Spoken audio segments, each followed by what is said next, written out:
So I went 9-7 in my week 1 predictions. That's not good enough. Obviously, I hope to fare better this week. For your sake, you better hope you do. Here we go. The Thursday night football game will not be part of these picks. I made a separate video for those because me and my wife were in Green Bay on Thursday night. I picked Green Bay to win that game 27-24. I got the 27 part right. I think Washington ended up with only 17. So like I said, they will not be part of these picks. I'm starting off with the Sunday games. First, we have Cincinnati at Jacksonville.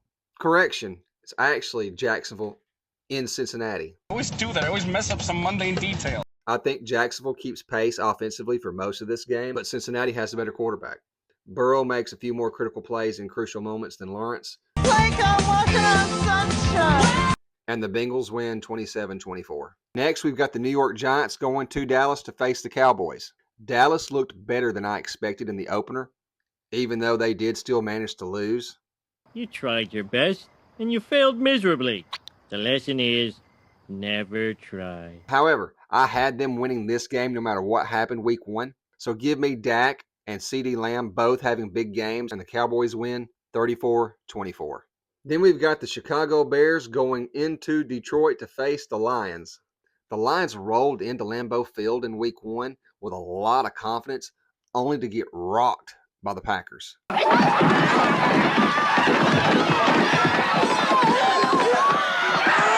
Now here comes their former offensive coordinator, Ben Johnson, with the Chicago Bears, and Dan Campbell cannot afford to allow his team to start 0-2, especially considering they've got a trip to Baltimore next week.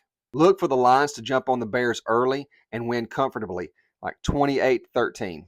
That really got out of hand fast. Next, we've got the Rams at the Titans.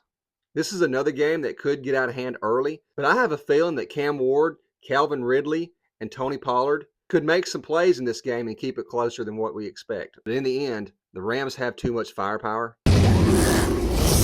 and pull out a close one, 27-20. Then we've got New England going to Miami. Tua and the offense last week looked like an absolute disaster. Dolphin fans seem to have had enough with their franchise.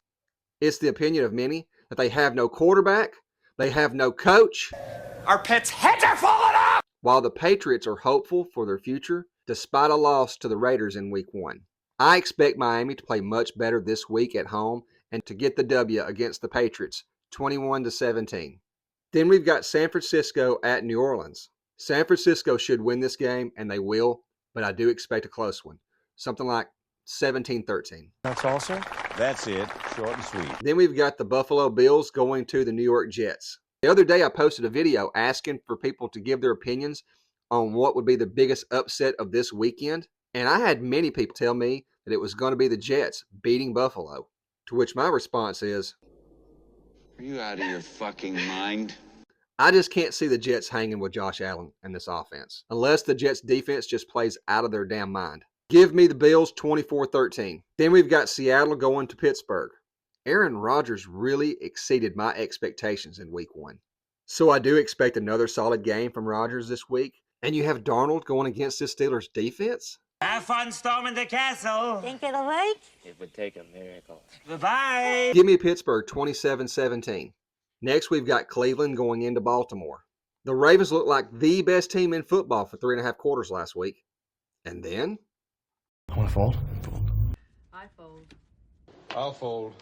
But hey, there's nothing better at getting your spirits up than beating a bad Browns team. We are doing our best. I expect Lamar and Henry to have huge days again, and I expect the Ravens defense to play Flacco and the entire offense the entire game.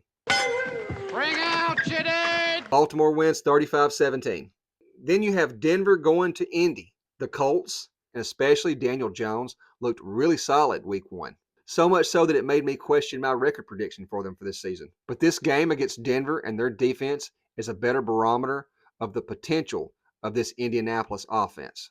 I do expect Daniel Jones to make some plays against this defense, as good as they are, and Jonathan Taylor is always dangerous, but ultimately, Denver is the better roster. Denver is the better team. So give me the Broncos and a hard-fought win, 27-17. Then we've got the Carolina Panthers traveling to Arizona to face the Cardinals. I'm taking Arizona in this game, but I do think it's going to be a close one, 27-24. Next, we've got the Super Bowl rematch with the Philadelphia Eagles traveling into Arrowhead to face the Chiefs. The Eagles looked vulnerable against the Cowboys. He's not a machine. He's a man. Hurts is going to put on a similar performance as what he did in the Super Bowl. Not again. The Eagles win 24-13, sending the Chiefs to an 0-2 start. Then you have Atlanta at Minnesota. This is going to be an exciting game because I have these teams pretty much graded out as equal. I've got the Vikings 26-17. Then we've got Tampa Bay going to Houston. I tell you what, I have flip-flopped on this pick ever since the schedule was released. Flip-flop is this shit. You ever seen a motherfucker flip-flop on you and shit like this in your face? Don't crazy be flipping and shit. Joe Mixon being out worries me. The offensive line for the Texans worries me. Baker's ability to make plays against any defense in the league when he's hot worries me. Don't worry, everything's okay. Yeah, I'm taking Houston, 28-24. Then we've got the Chargers facing the Raiders. After knocking out the Chiefs, the Chargers stay on the road to face a Raiders team that handled their business against New England last weekend. And this is the game where the rookie running back breaks out and declares to the rest of the league that he is going to be a star.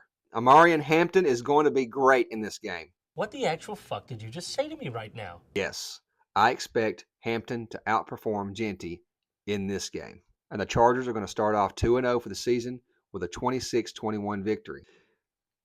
Here's the Beating 9-7.